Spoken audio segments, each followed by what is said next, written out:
Hamlin towns in Brunswick, by famous Hanover City.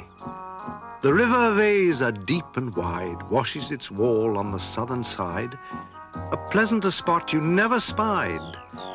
But when begins my ditty, almost 500 years ago, to see the townsfolk suffer so from vermin was a pity. Rats!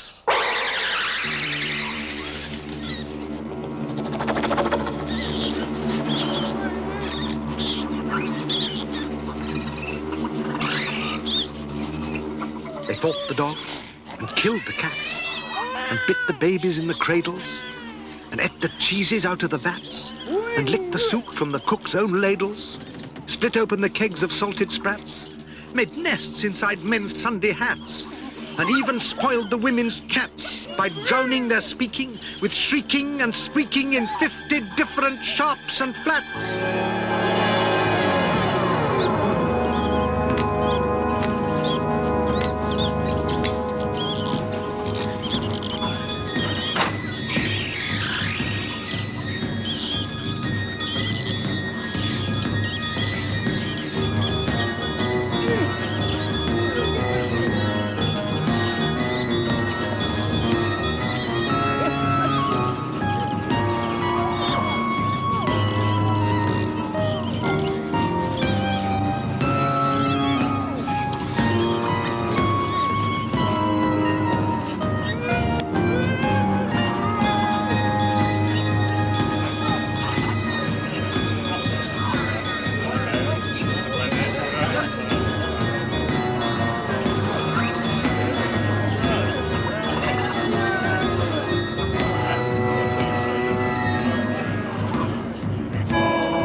At last the people in a body to the town hall came flocking. "'Tis clear," cried they, "our mayors are noddy, and as for our corporation, shocking, to think we buy gowns lined with ermine for dolts that can't or won't determine what's best to rid us of our vermin. You hope because you're old and obese to find in the furry civic robies. Rouse up, sirs. Give your brains a racking to find the remedy we're lacking, or sure as fate we'll send you packing."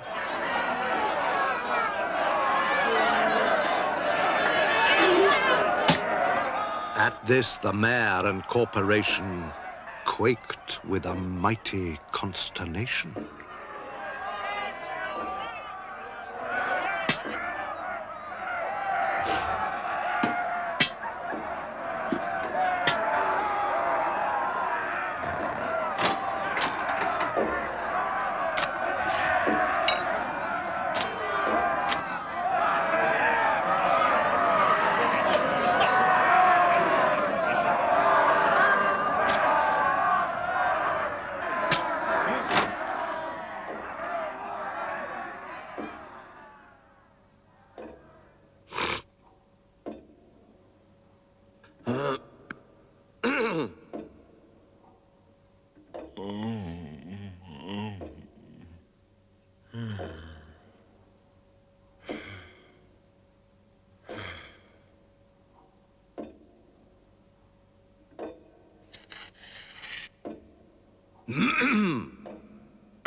An hour they sat in council.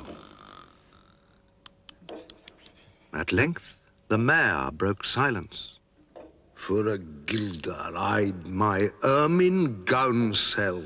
I wish I were a mile hence. It's easy to bid one rack one's brain. I'm sure my poor head aches again. I've scratched it so, and all in vain. Oh, for a trap, a trap, a trap. Just as he said this, what should hap at the chamber door but a gentle tap? Bless us, cried the mayor, what's that?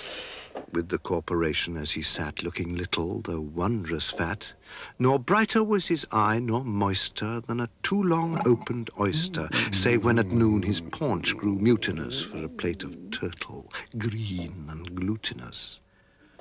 Only a scraping of shoes on the mat, anything like the sound of a rat makes my heart go pitter-pat. Come in, the mayor cried, looking bigger.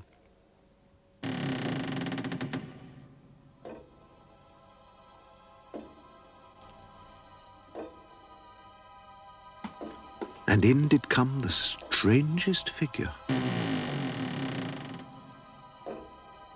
His queer long coat from heel to head was half of yellow and half of red, and he himself was tall and thin, with sharp blue eyes, each like a pin, with light, loose hair, yet swarthy skin, no tuft on cheek nor beard on chin, but lips where smiles went out and in. There was no guessing his kith and kin, and nobody could enough admire the tall man and his quaint attire. Quoth one, it's as my great-grandsire, starting up at the trump of doomstone, and walked this way from his painted tombstone. He advanced to the council table, and, please your honours, said he, I'm able, by means of a secret charm, to draw all creatures living beneath the sun, that creep or swim or fly or run, after me, so as you never saw. And I chiefly use my charm on creatures that do people harm, the mole and toad and newt and viper, and people call me the Pied Piper.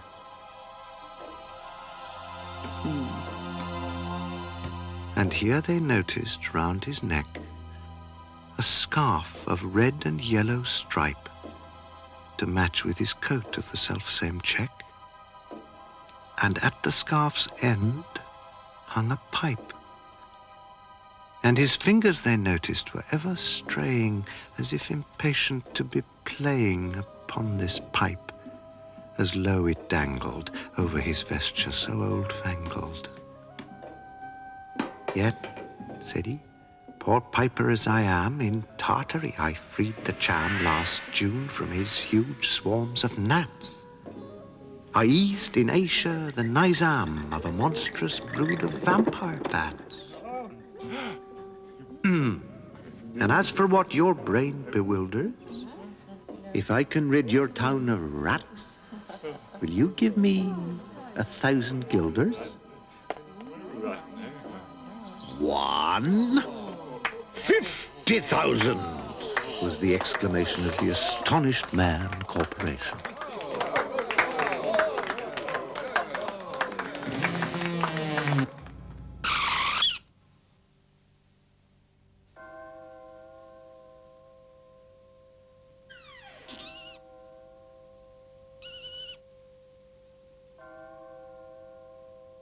Into the street the piper stepped, smiling first a little smile, as if he knew what magic slept in his quiet pipe the while.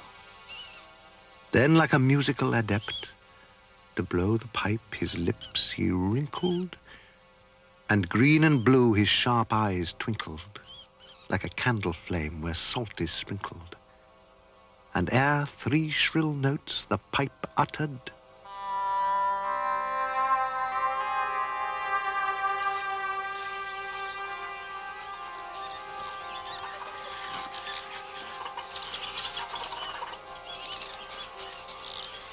You heard as if an army muttered.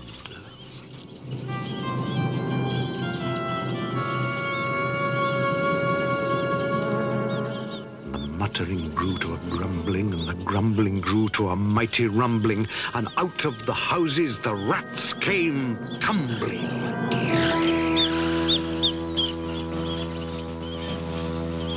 Great rats, small rats, lean rats, brawny rats, brown rats, black rats, grey rats, tawny rats, brave old plodders, gay young friskers, fathers, mothers, uncles, cousins, cocking tails and pricking whiskers, families by tens and dozens, brothers, sisters, husbands, wives, followed the piper for their lives.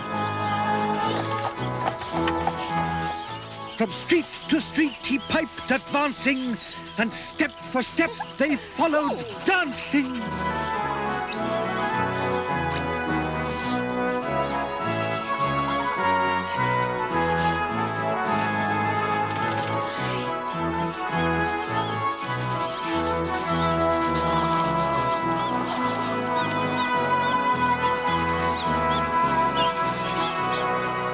Until they came to the river Visa, wherein all plunged and perished.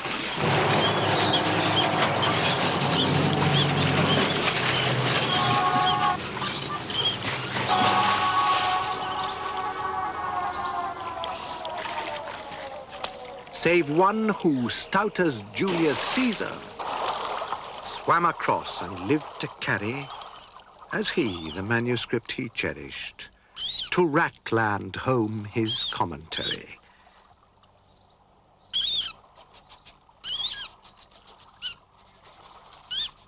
Which was?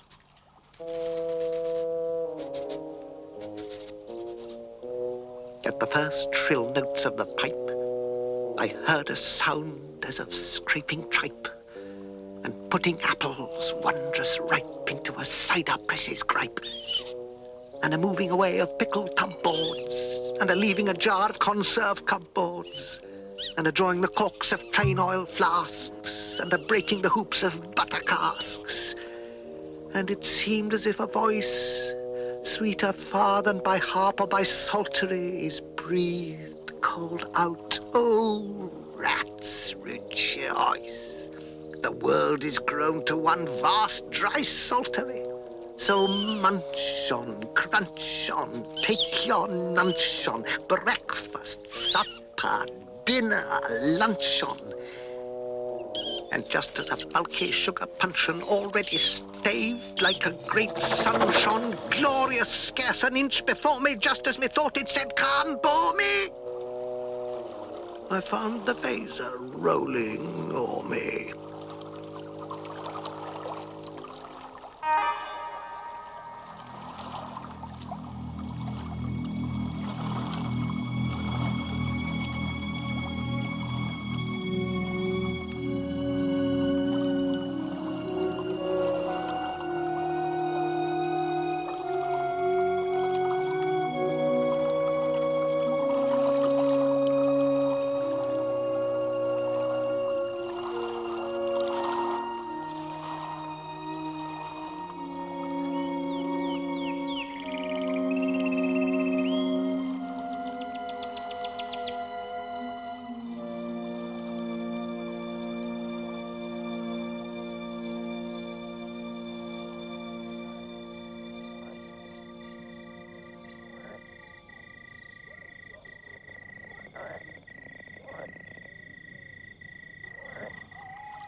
You should have heard the Hamlin people ringing the bells till they rocked the steeple.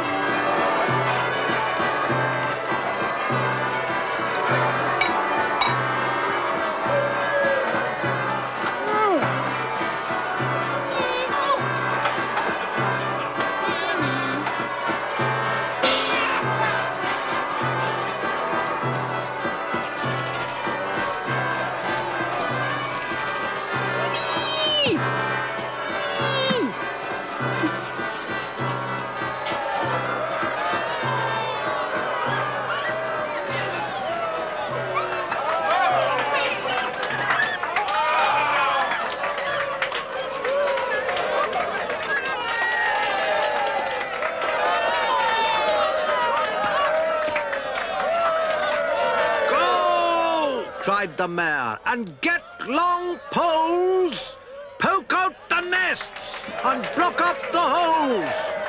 Consult with carpenters and builders, and leave in our town not even a trace of the rats.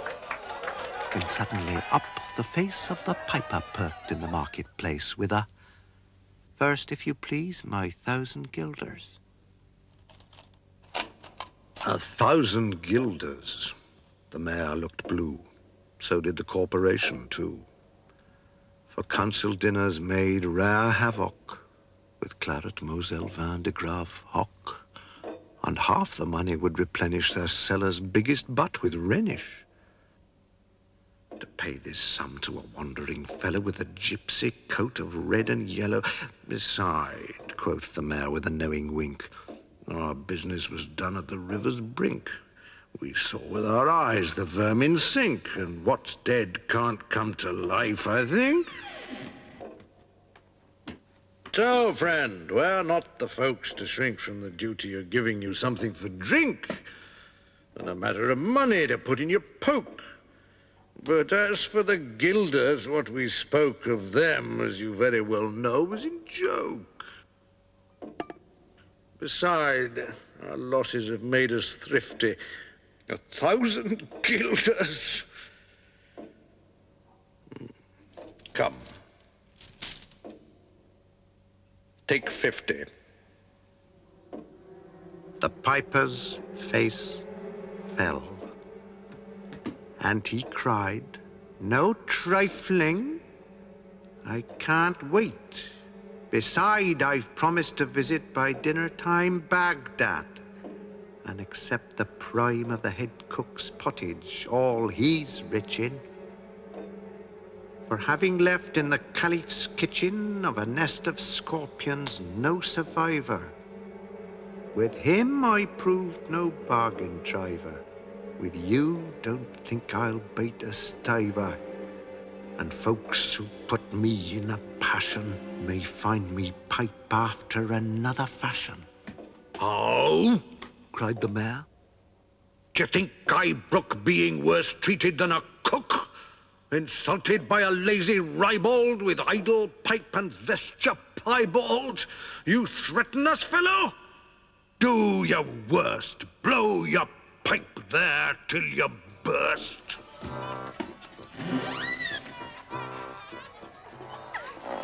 Once more he stepped into the street, and to his lips again laid his long pipe of smooth straight cane. And ere he blew 3 notes, such sweet soft notes as yet musician's cunning never gave the enraptured air.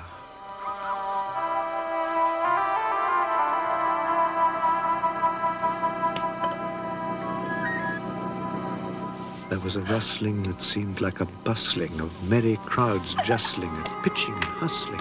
Small feet were pattering, wooden shoes clattering, little hands clapping and little tongues chattering. And like fowls in a farmyard when barley is scattering, out came the children running.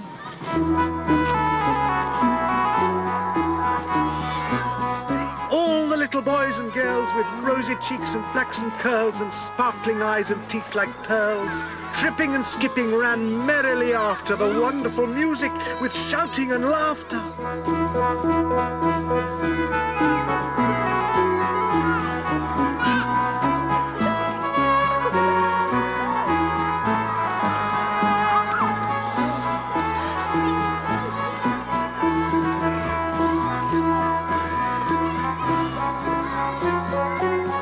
The mayor was dumb, and the council stood as if they were changed into blocks of wood, unable to move a step or cry to the children merrily skipping by.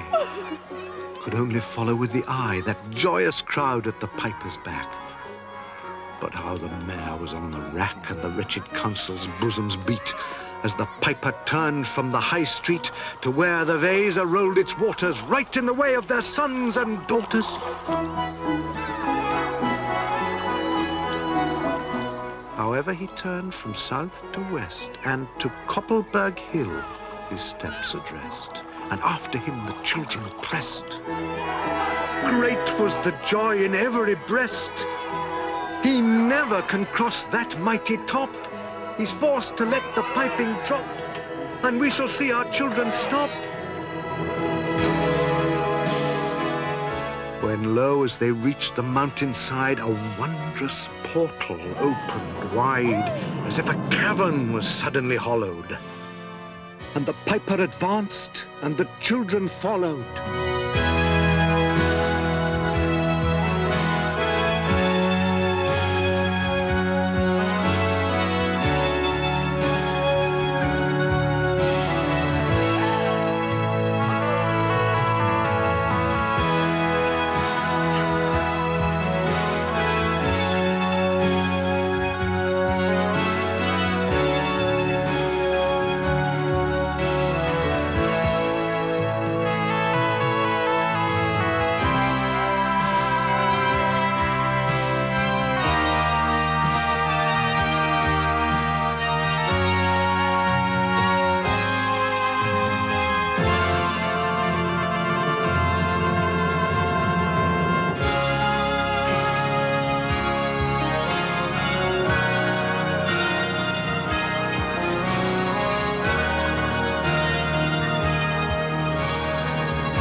And when all were in to the very last, the door in the mountainside shut fast.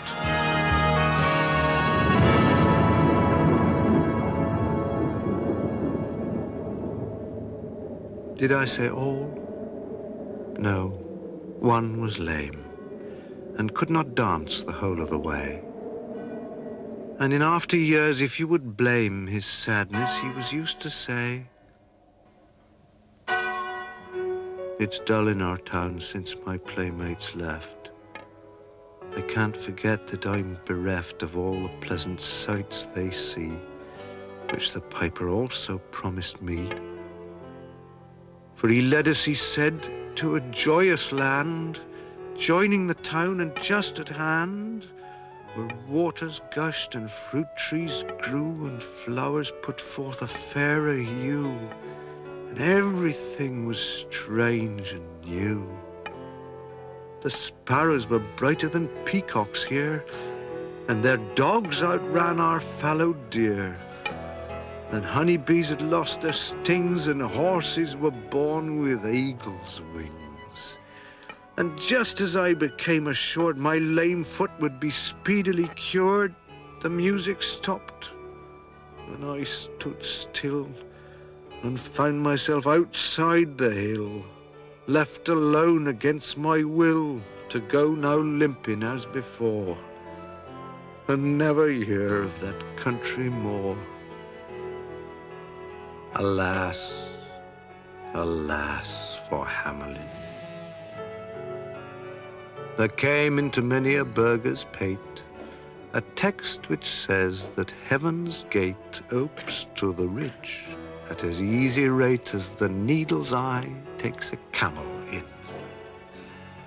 The mayor sent east, west, north, and south to offer the piper by word of mouth, wherever it was men's lot to find him, silver and gold to his heart's content, if he'd only return the way he went and bring the children behind him.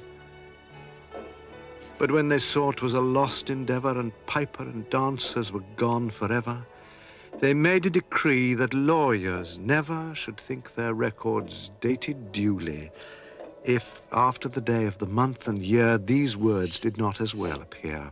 And so long after what happened here on the 22nd of July, 1376.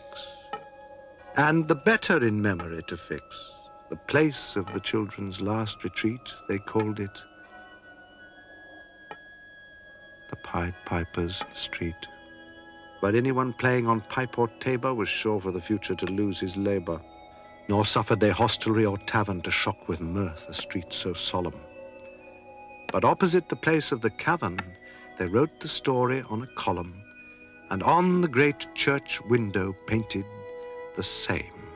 to make the world acquainted how their children were stolen away. And there it stands to this very day. And I must not omit to say that in Transylvania there's a tribe of alien people who ascribe the outlandish ways and dress on which their neighbors lay such stress to their fathers and mothers having risen out of some subterraneous prison into which they were trepanned long time ago in a mighty band out of Hamlin town in Brunswick land. But how or why they don't understand. So, Willie, let me and you be wipers of scores out with all men, especially pipers, and whether they pipe us free from rats or from mice, if we've promised them aught,